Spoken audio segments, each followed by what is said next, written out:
Let us now turn to the points wherein the relation of the Imperial Parliament to the self-governing colonies in 1884 differed from the existing relation of the Imperial Parliament to the Dominions in 1914. The relation of the Imperial Parliament in 1884 to a self-governing colony, e.g. New Zealand. The Imperial Parliament, under the guidance of English statesmen, certainly admitted in practice 30 years ago that a self-governing colony such as New Zealand ought to be allowed in local matters to legislate for itself. Parliament did, however, occasionally legislate for New Zealand or any other self-governing colony. Thus the existing English Bankruptcy Act 1883, as a matter of fact transferred, as it still transfers, to the trustee in bankruptcy the bankrupt's property, and even his immovable property situate in any part of the British Empire, and a discharge under the English Bankruptcy Act 1883 was, and still is, a discharge as regards the debts of the bankrupt contracted in any part of the British Empire, e.g. in New Zealand or in the Commonwealth of Australia. So again, the veto of the Crown was, in one form or another, in 1884, and even later, used occasionally to prevent colonial legislation which, though approved of by the people of the colony and by the legislature thereof, might be opposed to the moral feeling or convictions of Englishmen. Thus colonial bills for legalising the marriages between a man and his deceased wife's sister, or between a woman and her deceased husband's brother, were sometimes vetoed by the Crown, or in effect on the advice of ministers supported by the Imperial Parliament. No doubt, as time went on, the unwillingness of English statesmen to interfere, by means of the royal veto or otherwise, with colonial legislation which affected only the internal government of a self-governing colony increased, but such interference was not unknown. There was further, in 1884, an appeal in every colony from the judgments of the Supreme Court thereof to the English Privy Council, and a British government would in 1884 have felt itself at liberty to interfere with the executive action of a colonial cabinet when such action was inconsistent with English ideas of justice. It was also in 1884 a clear principle of English administration that English colonists should neither directly nor indirectly take part in negotiating treaties with foreign powers, nor had either England or the self-governing colonies 30 years ago realised the general advantage of those conferences now becoming a regular part of English public life, at which English ministers and colonial ministers could confer upon questions of colonial policy, and could thus practically acknowledge the interests of the colonies in everything which concerned the welfare of the whole empire. Neither, certainly, did English statesmen in 1884 contemplate the possibility of a colony standing neutral during a war between England and a foreign power. The relation of the Imperial Parliament in 1914 to a dominion. This relation may now, it is submitted, be roughly summed up in the following rules. Rule 1. In regard to any matter which directly affects imperial interests, the Imperial Parliament will, though with constantly increasing caution, pass laws which apply to a dominion and otherwise exercise sovereign power in such a dominion. But this rule applies almost exclusively to matters which directly and indubitably affect imperial interests. Rule 2. Parliament does not concede to any dominion or to the legislature thereof the right, a. to repeal, except by virtue of an act of the Imperial Parliament, any act of the Imperial Parliament applying to a dominion, b. to make of its own authority a treaty with any foreign power, c. to stand neutral in the event of a war between the king and any foreign power, or, in general, to receive any benefit from a foreign power which is not offered by such power to the whole of the British Empire.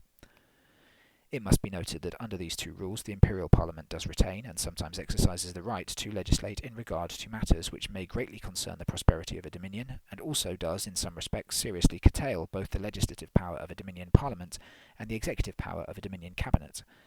As long, in short, as the present state of things continues, the Imperial Parliament, to the extent I have laid down, still treats any dominion as on matters of imperial concern subordinate to the sovereignty of the Imperial Parliament. Rule 3. The Imperial Parliament now admits and acts upon the admission that any one of the dominions has acquired a moral right to as much independence, at any rate in regard to matters occurring within the territory of such dominion, as can from the nature of things be conceded to any country which still forms part of the British Empire. Take the following illustration of the extent of such internal independence. Parliament does not, except at the wish of a dominion, legislate with respect to matters which merely concern the internal interests of such dominion, e.g. New Zealand. The legislature of any dominion has within the territorial limits of such dominion power to legislate in regard to any matter which solely concerns the internal interest of such dominion. The power of the Crown, i.e. of the British Ministry, to veto or disallow in any way any bill passed by the legislature of a dominion, e.g. New Zealand, is now most sparingly exercised, and will hardly be used unless the bill directly interferes with imperial interests or is as regards the colonial legislature ultra vires. Thus the Crown, or in other words a British Ministry, will now not veto or disallow any bill passed by the legislature of a dominion on the ground that such bill is indirectly opposed to the interests of the United Kingdom, or contradicts legal principles generally upheld in England, e.g. the principle of free trade. The British government will not interfere with the executive action of the government, e.g. of New Zealand, in the giving or the withholding of pardon for crime in regard to transactions taking place wholly within the territory of New Zealand. Any Dominion has now a full and admitted right to raise military or naval forces for its own defence, and the policy of England is in the main to withdraw the English army from the Dominions and to encourage any Dominion to provide for its own defence and to raise for itself a navy, and thereby contribute to the defensive power of the British Empire. The Imperial Government is now ready, at the wish of a Dominion, to exclude from its constitution, either partially or wholly, the right of appeal from the decision of the Supreme Court of such Dominion to the Privy Council. The Imperial Government also is now ready, at the wish of a Dominion, to grant to such Dominion the power to amend by law the constitution thereof, though created under an Act of the Imperial Parliament.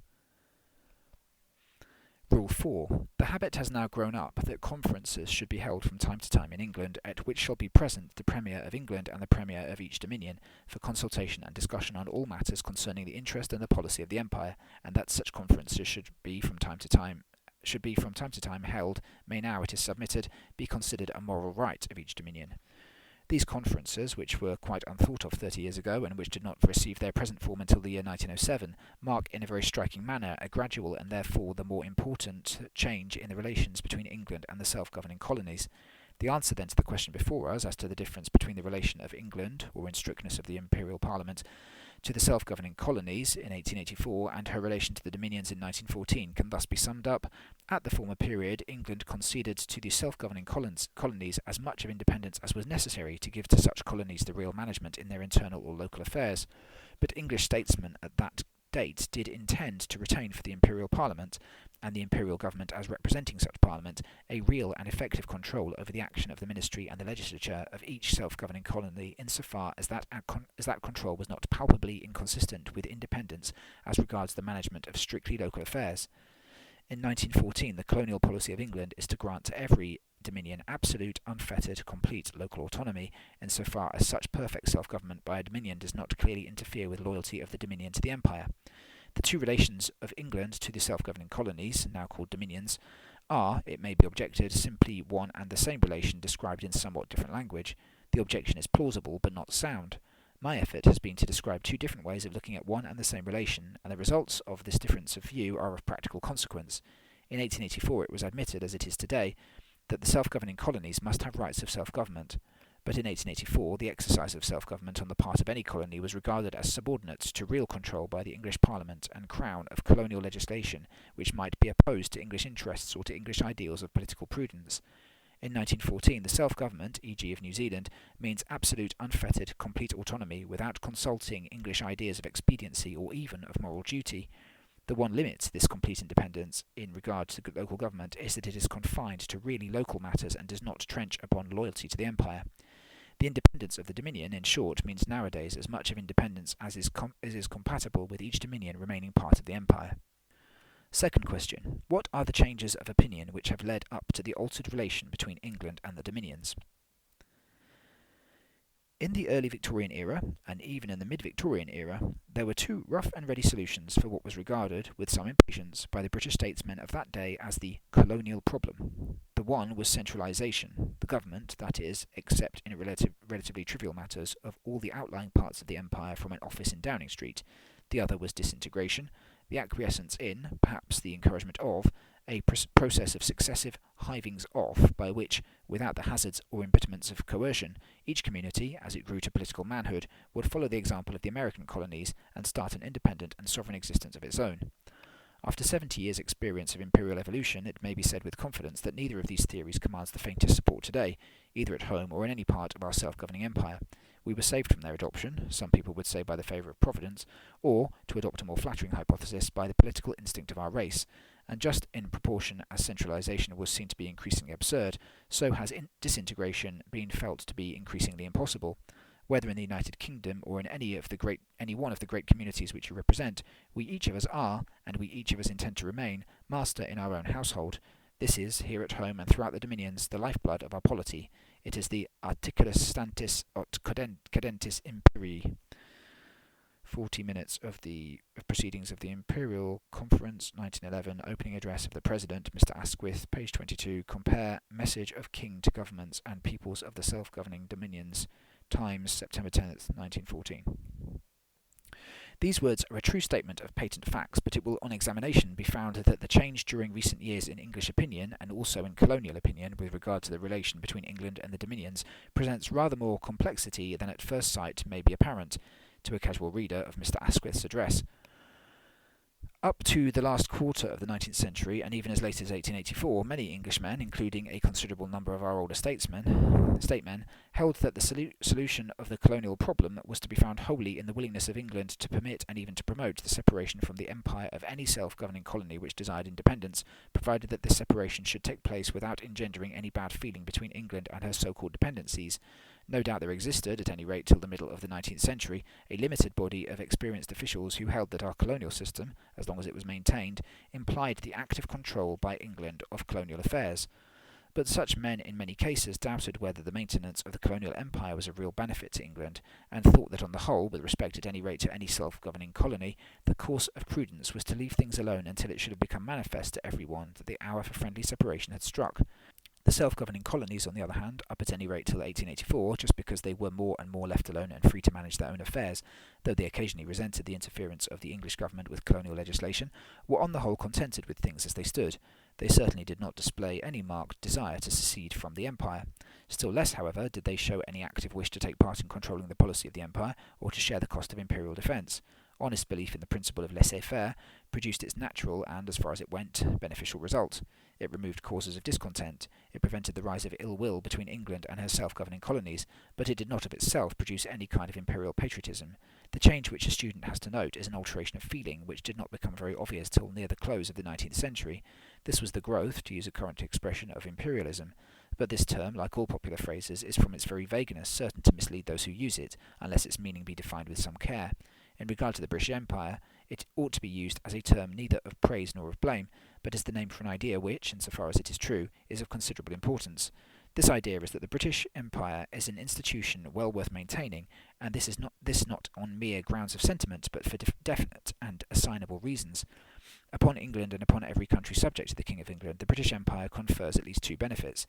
It secures permanent peace among the inhabitants of the largest of existing states. It again secures, or ought to secure, to the whole of this vast community absolute protection against foreign attacks. The resources of the empire are, it is felt, practically inexhaustible. The creation of a fleet supported by revenues and also by armies drawn from every country subject to the King of England should, provided England herself stands properly armed, render invasion of the British Empire by any of the great military powers of Europe an impossibility.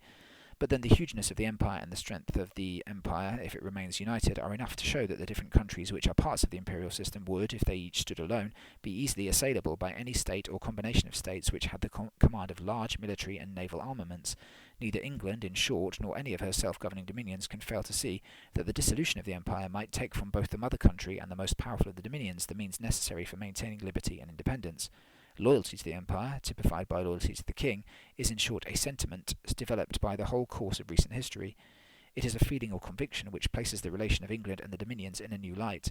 It amply accounts for the extraordinary difference between the colonial policy accepted both by England and by the self-governing colonies in 1850, and even, to a great extent, in 1884, and the colonial policy acceptable both to England and to her all but independent dominions in 1914. English statesmen on the one hand now proffer to, and almost force upon, each dominion every liberty compatible with the maintenance of the empire, but then English statesmen no longer regard with philosophic calm the dawn of the day when any one of the dominions may desire to secede from the empire. The dominions, on the other hand, have no longer any reason to fear and do not desire any interference with colonial affairs either by the legislation of the Imperial Parliament or by the administrative action of officials at Downing Street who are the servants of the Imperial Parliament. But then statesmen of the dominions show a willingness to share the cost of the defence of the empire, and at the same time express at each of the great conferences, with more and more plainness, the desire that the dominions should take a more active part in the determination of imperial policy.